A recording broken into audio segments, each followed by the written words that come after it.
With just 15 days until New Yorkers choose their next mayor, a new poll is out, and it shows self-proclaimed Democrat socialist Zohran Mamdani showing a strong double-digit lead.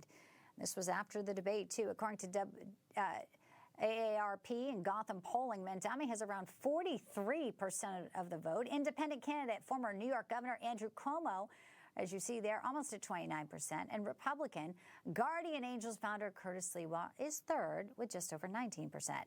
If Sliwa drops out, the race then tightens, a virtual tie. Mamdani 44 and Cuomo 41%.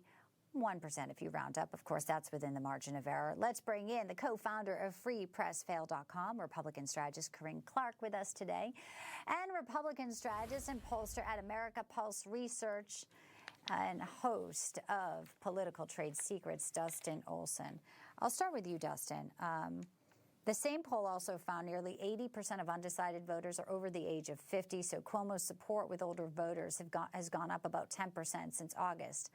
I mean, why do you think that there is, so many people now, it's gone up 10%? Why do you think Mamdani is still in a double-digit lead here?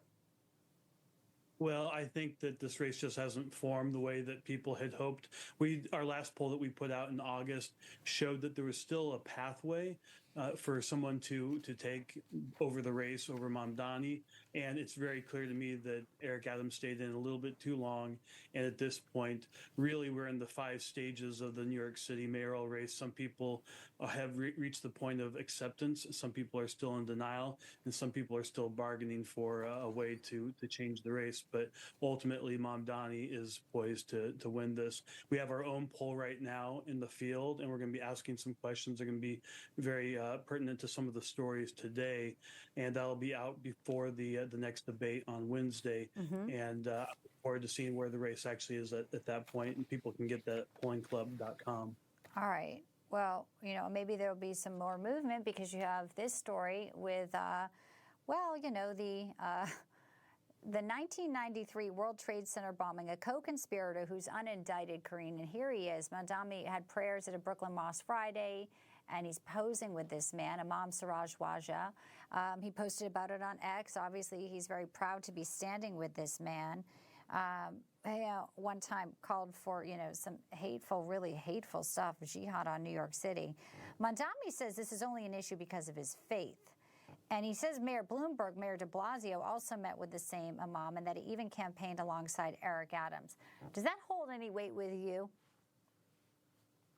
Well, I would like to say that it's surprising, but it's not. And that he campaigned with other Democrats is the least shocking thing ever. Unfortunately, we've seen Democrats align with violent causes, whether it's pro-Palestine or illegal criminals, or now co-conspirators of the literal terrorist attack in the United States. It's not surprising. They continuously decide to side with people who despise American values, who actually wish harm on this country. And I think we have to really believe the Democrats and Mamdani, when they show us who they are, this is who they are. Yes, and, great point. I believe that. Dustin, I want to move on to a couple other stories, Portland and No Kings. But real quickly, if you could just put a finer point on this. There's so much pressure. Sliwa has to drop out. Sliwa has to drop out. Would that even matter? I mean, it seems like he's right. He was gaining on Cuomo, but he says, I'm not dropping out. I mean, he's going to try to be, I think if Mamdani wins, they're going to try to say, like you said, Eric may have stayed too long. They're going to try to pin it on Sliwa, no? Well, it's crazy to think that the Republican and the Democrat choices are Mamdani and Sliwa. They actually have the party lines, and it's not clear to me that the race would change very much if Sliwa were to get out. If you look at the Gotham poll, actually, it looks like Sliwa had a bigger bump there since Eric got out. So that's not very clear to me. And also, he has to maintain that party line for all the down ballot races as well. So there's a lot more going on there. And Cuomo is heavily popular. All right, let's talk about Portland. We just had breaking off the top. National Guard, a judge has ruled that President Trump can send them in. The mayor is warning, though, that the Trump administration has to change its approach at ICE facilities. Pretty incredulous here. An op-ed for Newsweek, Corinne, he described unsafe conditions, poor management, and unprovoked violence be federal agents against protesters here. So he also criticized Kristi Noem's recent visit as a political stunt. Pretty interesting how the mayor sees it. I'm sure when the National Guard rolls up, he'll want another op-ed, another left-leaning publication to try to make it about the administration, not Antifa. Yeah, I feel like Democrats and this mayor specifically are a little bit tone deaf as to where the violence is coming from lately. It's not from ICE. It's a lot from these protesters who are targeting ICE.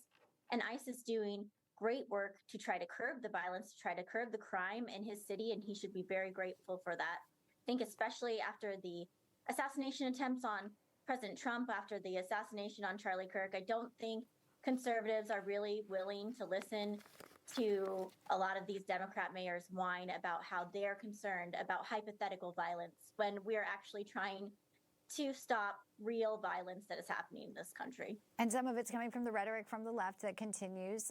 DNC Chair Ken Martin was in New Jersey, which may flip red. We'll see how the governor's race, Chitterelli versus Mikey Sherrill, goes. But this is what he had to say about President Trump. Let's play this clip. Here we are now 249 years later with that orange monster in the White House, expecting people in this country to bend a knee, to bow down, to kiss his ring, and to kiss his ass, and we say, hell no. So that was in New Jersey. A lot of interesting polling there. A monster. How do you think No Kings rated, and what will the polling be on the Democrats there, who obviously saw it, Dustin, an opportunity to get on camera amid a shutdown and just demonize not just the president, but also the entire right? Honestly, I expected more from the No Kings riots or protests across the country. I expected there to be a little bit more consistent messaging. Obviously, I think the No Kings idea is not resonating, and it's not really working to their benefit. Actually, to the point that I don't think that Schumer got what he needed to kind of release that rage from his party to be able to let the government open back up. So I think we're now going to see, even more time go by before the government reopens. So I don't think they're getting what they want. It's very obvious that we don't have a king because the guy in charge can't even force the Democrats to keep the party, to keep the government open. So I don't think it's really working. Corinne, there was, a lot of remarks about who were in the crowd, too. It's just, elderly people, maybe a lot of time on their hands, like older liberals, not necessarily the people that they thought were going to be there. I mean, the conservative youth is obviously, you mentioned Charlie Kirk, but galvanized and really not a wide, diverse group. Some people were making note of who attended these rallies. Yeah, it looks a little like an early bird dinner special. If you look at the crowds in here, extremely white, very old. And I don't think that that's shocking considering what we've seen in previous efforts from the Democrats, but I couldn't agree with Dustin more. This was meant to be some kind of release for Democrats. All of the rage against the government shutdown was supposed to be some relief for them. I don't think they got it. I think it's more clear than ever that we are living in a free country. Our president is not a king, and Democrats are going to have to work a little harder to keep their base as galvanized as the conservative base is right now. All right. Well, hopefully the people working hard who aren't getting paid somehow will have Democrats finally see the light and open up the government. Dustin, Olson, Corinne Clark, such a pleasure to have you both. Thank you. Likewise, thank you both.